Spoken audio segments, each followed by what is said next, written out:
E para a gente dar conta de todas essas informações que são bem extensas, eu tenho aqui no estúdio dois parceiros do Acorda Metrópolis, mas que hoje estão juntos aqui comigo. Um deles é o Gabriel Bus, coordenador de política aqui da redação do Metrópolis.com em Brasília. Bom dia, Bus. Bom dia, Natália. Bom dia para quem está nos assistindo. Um prazer estar aqui. E o Fábio Serapião, nosso colunista, cobre judiciário, Polícia Federal. Muito bom dia, Serapião. Bom dia, Natália. Bom dia para todo mundo que está nos assistindo. Boa. Bom, eu queria abrir com vocês, antes da gente chamar as nossas entrevistas, a nossa reportagem que está lá, desde bem cedinho, no Supremo Tribunal Federal, na Praça dos Três Poderes. Eu queria começar com você, Bus, já que eu te dei bom dia primeiro, sobre como está Brasília no dia de hoje e, claro, durante essa semana, né? A Brasília política, a mais estereotipada de todas, né? A Brasília que todo mundo conhece. Porque diversas pautas no Congresso esfriam, relaxam, a agenda do próprio presidente Lula também, mesmo ele dizendo que não vai assistir ao julgamento. Como é que está, então, portanto, os outros poderes além do Supremo Tribunal Federal?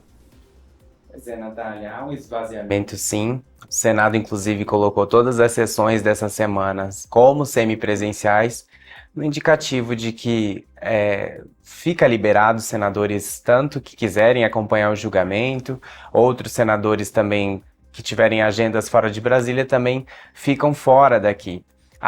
Claro, a questão da segurança, tem isso que tem sido pontuado, porque quanto mais cheios os poderes, mais um eventual problema de segurança teria que evacuar os prédios ou algo assim. Então, tem essa questão, mas óbvio que a questão do semipresencial no Senado também foi pensada por causa dos aliados do ex-presidente que vão querer assistir ao julgamento, prestar atenção em como as defesas vão se posicionar, enfim.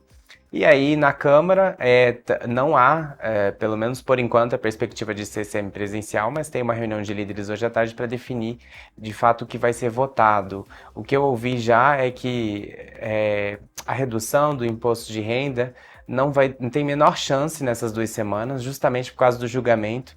Não tem como a Câmara votar algo importante e dividir palanque com o julgamento. Então, todas as pautas que são mais pesadas, no sentido de holofotes, ficam para depois desse julgamento. E a agenda do presidente Lula, de fato, está uma agenda mais enxuta. É evidente que ele disse que não vai acompanhar, mas claro que causa impacto, o governo está sim monitorando, principalmente a área de comunicação, o ministro Sidônio e outras alas ali da política. Gleisi Hoffmann, a gente sabe, muito ativa nas redes sociais, portanto, com certeza vai acompanhar, vai monitorar. No PT, tanto na Câmara, principalmente na Câmara, na verdade, mas no Senado também, mas a Câmara vai, inclusive, transmitir ali no gabinete da liderança do PT esse julgamento, para que parlamentares que estiverem em Brasília e que passem pela liderança do PT acompanhem. Eles já fizeram isso lá no início, quando o Bolsonaro virou réu no Supremo Tribunal Federal. Então, Natália, tudo isso para dizer que há sim uma perspectiva de que parlamentares, próprios ministros do Lula e o próprio presidente seja munido por esse julgamento, acompanhe esse julgamento, porque de fato é o assunto do momento e é o assunto, claro, que vai definir eleições de 2026 também. Perfeito. Gabriel Bus, nosso coordenador de política aqui do Metrópolis.com, trazendo, portanto, esse panorama do restante da Praça dos Três Poderes, né? Mas com o Fábio Serapião, eu queria, de primeira aqui, entender um pouquinho sobre a importância desse julgamento no próprio Supremo, né? No próprio Judiciário. É um julgamento de um ex-presidente da República, por tentativa de golpe, e que já acontece no Supremo, né? Tem diversos pontos dessa história toda que ao longo dessa transmissão e ao longo dessas 2 semanas de julgamento a gente vai falar bastante, porque tem diversos pontos muito curiosos dessa história toda, né? Pois é, Natália. Primeiro, esse ineditismo de um julgamento de golpe de Estado, né? O Brasil nunca, embora já tenha passado por vários golpes, a gente não tem conhecimento e nunca houve nenhum julgamento desses golpes, e agora pela primeira vez a gente tem. Além disso, a questão de mais um ex-presidente julgado e, junto com ele, alguns generais de alta patente que também vão responder ali pelos crimes de golpe de Estado, de tentativa de abolição do Estado Democrático de Direito. Além disso, esse julgamento se dá num cenário ali de turbulência com o legislativo e turbulência internacional. Há expectativa como o governo dos Estados Unidos vai reagir ao julgamento. Há quem diga que durante o próprio julgamento pode ter ali mais sanções, mais medidas do governo americano. Então, todos esses fatores, tanto o ineditismo quanto essas relações com outros poderes e outros países, tende a tornar o julgamento ainda mais importante e fazer com que todo mundo fique de olho no que vai acontecer nos próximos dias. Do ponto de vista estritamente criminal do processo, o julgamento é o ponto final dessa investigação que se desdobra há anos dentro do inquérito das milícias digitais, que a gente vem falando aqui muito no Acorda Metrópole sobre isso. Então agora esse julgamento é a parte final disso, depois de uma investigação, de uma investigação muito longa, que começa lá atrás, ainda no começo do governo Jair Bolsonaro, se estende ao longo do governo dele e termina agora já no governo Lula.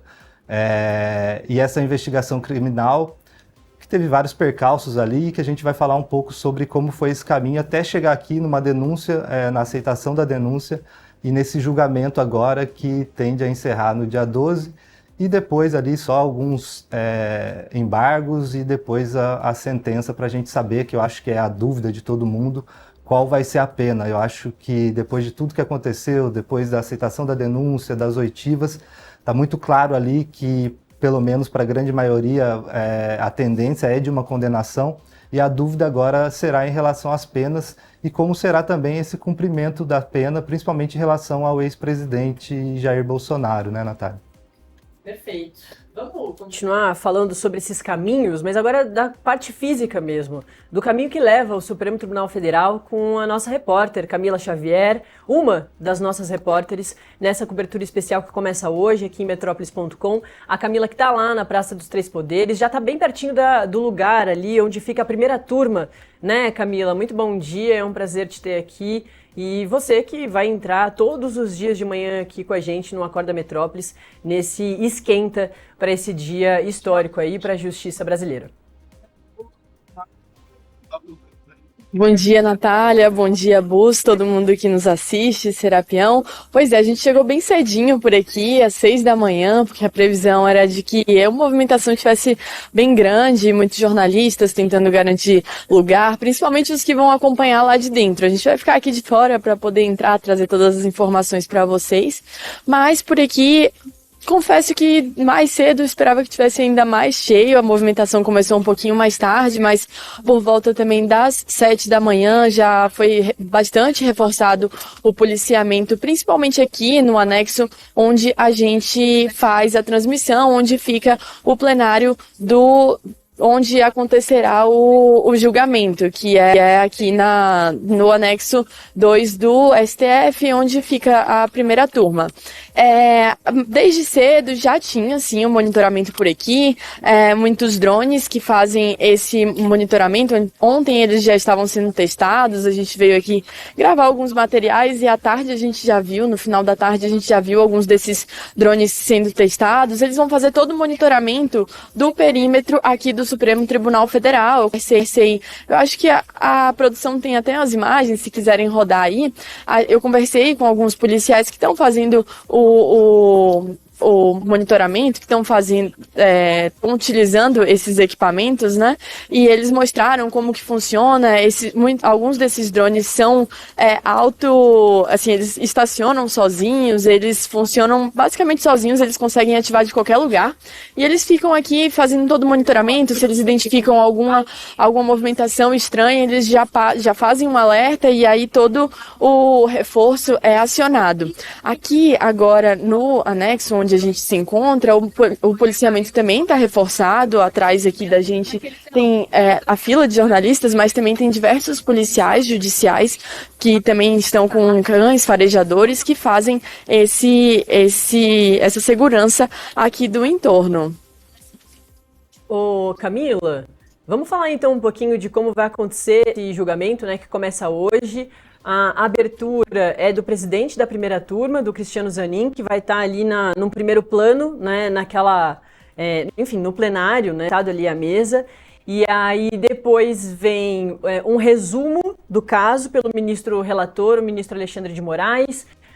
Depois, numa parte bem mais comprida, né, é esperado de até 2 horas, uma fala do denunciante, né, do Procurador-Geral da República, o Paulo Gonet, e aí começam as defesas, né, faz um resumo do que deve acontecer hoje, lembrando que esse julgamento, o Supremo separou 5 sessões, né, durante 2 semanas para conseguir dar conta de um julgamento que é bem extenso, né. Exatamente, Nath. Por aqui vai começar às 9 da manhã, como você falou, a abertura do presidente da primeira turma, que é o Cristiano Zanin. Ele vai fazer essa breve introdução e já passar a palavra para o ministro Alexandre de Moraes, que é o relator do caso. E ele começa justamente para fazer esse grande resumo, não tem limite de tempo, lembrando. Ele faz esse grande resumo sobre o caso, relembra também a denúncia da PGR, da Procuradoria-Geral da República, passa pelos principais pontos desse processo, e aí então a palavra é passada para o Paulo Gonet, o Procurador-Geral da República, que vai fazer a defesa, né, do seu lado. O Paulo Gonet é o que faz a acusação. Então ele vai reforçar esses pontos, trazer os argumentos principais da acusação, e a partir de então a palavra é passada para os advogados dos 8 réus. O Paulo Gonet, como você falou, tem 2 horas para apresentar esses pontos, para fazer o reforço da acusação, e a defesa, cada um dos advogados da defesa tem até 1 hora para apresentar seus pontos, fazer a sua sustentação. Lembrando que tem início pelo advogado do Mauro Cid. O Mauro Cid, que foi ajudante de ordens do ex-presidente Jair Bolsonaro, e por ser delator no caso, por ter fechado esse acordo de colaboração premiada, ele dá início a essa sustentação, a essa defesa, e em seguida passam para os demais réus em ordem alfabética. Agora a gente consegue até ouvir, não sei se está chegando aí o som no estúdio, mas tem um drone que faz agora o monitoramento aqui, exatamente da área onde a gente está. Os carros da polícia até se afastaram por aqui, abriram mais espaço, e o policiamento segue reforçado ali atrás. Muito bom, Camila Xavier, que vai, ao longo dessa transmissão, trazer, portanto, esses detalhes daí de fora, né, da primeira turma do Supremo Tribunal Federal. Camila, volta aí em breve para trazer ainda mais informações. Atrás dela, nessa imagem, a gente vê os coleguinhas da imprensa, em alguns momentos, em algumas partes aí, numa fila mesmo, né, para conseguir entrar dos colegas que vão acompanhar a sessão lá de dentro, né, dos corredores do Supremo, de algumas salas, porque não cabe todo mundo lá na sala da primeira turma. Foram mais de 500 pedidos de credenciamento, aliás, de aceites, né, de credenciamento, e 3.000 e poucos pedidos para alunos de direito, professores e boa parte aí da comunidade jurídica, pelo menos de representantes, conseguirem acompanhar esse julgamento inédito. Camila, até daqui a pouco. Valeu. Bom trabalho aí. E não é só a Camila Xavier que está com a gente nessa cobertura. A gente tem outros repórteres que chegaram bem cedinho e são os repórteres que acompanharão lá de dentro, como é o caso da Manuela Alcântara, nossa setorista aqui de judiciário, que está lá no STF bem cedinho, e ela mandou um vídeo para mostrar como que a Praça dos Três Poderes amanheceu. Vamos conferir. Olá, bom dia. São 6h30 da manhã.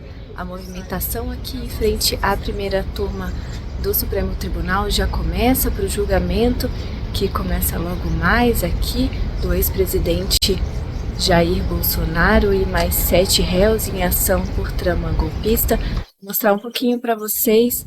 Os jornalistas já estão aqui, ao que a gente chama de igrejinha, ali é a entrada da primeira turma. Já se forma uma fila, tem 500 jornalistas credenciados para participar dessa cobertura, que é histórica, começa hoje e deve ir até o dia 12 de setembro, quando os ministros da primeira turma vão analisar se Jair Bolsonaro e os integrantes do Núcleo 1 são culpados ou inocentes por participarem de uma trama golpista que teria o objetivo de impedir o presidente Lula de tomar posse em 2022.